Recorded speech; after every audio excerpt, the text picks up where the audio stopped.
Hey there, welcome to day 2 of our October 2021 free Get Up and Go Challenge. Sharon Horne-Ellstrom here, and today, WIIFU. What's in it for you? This is the day where we're going to talk about why the heck should you do this challenge? What's in it for you to do this challenge? I'm going to talk at least about 5 things, and then I want you to think about what's in it for you. Why would you want to do this challenge? We're going to share a tool, a quick tool that you can use, and identifying where you're at with respect to change and challenges and your resistance to change and challenges now, so that we can work on lowering that resistance and making sure that changes and challenges become automatic for you.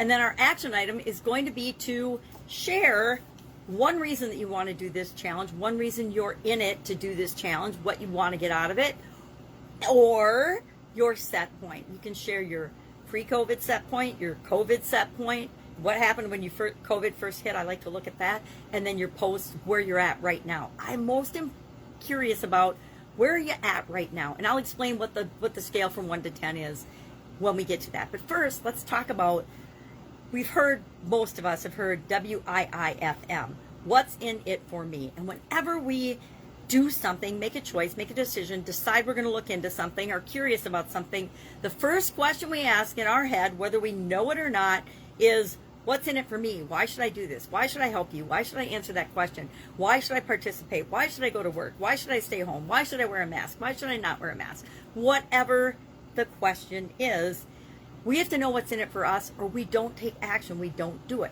So I want to share right off the bat, I want you to think about it too. What is in it for you to participate in this challenge? Well, it's quick and easy, right? Number 1, it's not very painful, 10 minutes or less a day to create something in your life that will last forever. I think that's a pretty good payoff for an investment of 10 minutes or less a day. And for some of us, it won't take 10 minutes. So what are some reasons to do this particular challenge?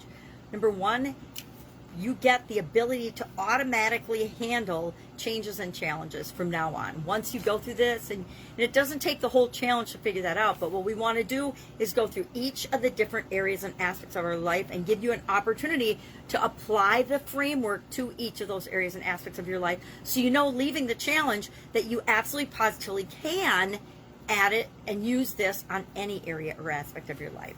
It allows you to align with your values, the things that are really important to you, and your path, where it is you want to go in your life.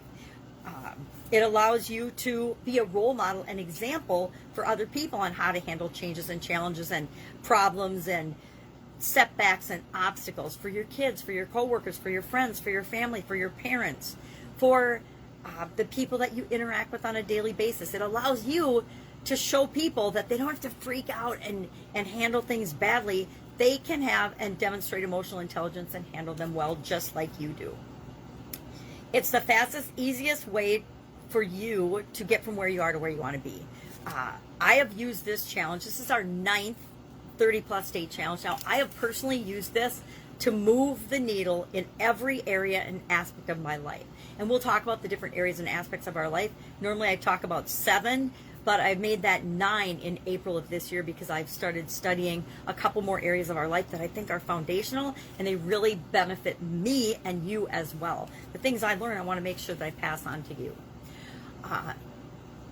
Number 5,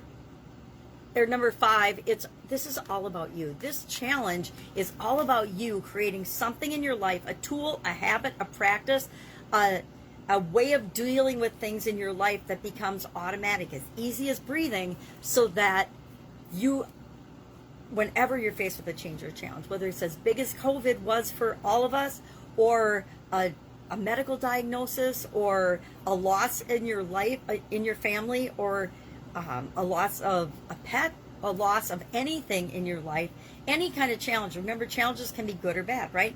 When we get married, we face a lot of new situations and a lot of challenges, but they're all good, right? Well, not all good, but most of them are good. When somebody passes away, we face a lot of challenges that we consider negative and bad. And so it's all about how we respond to everything.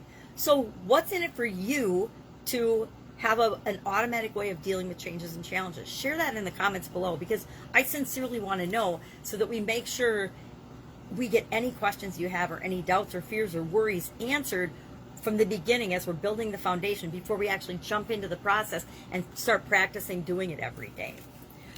Our tool today, as I mentioned, is set point. Think of a thermostat.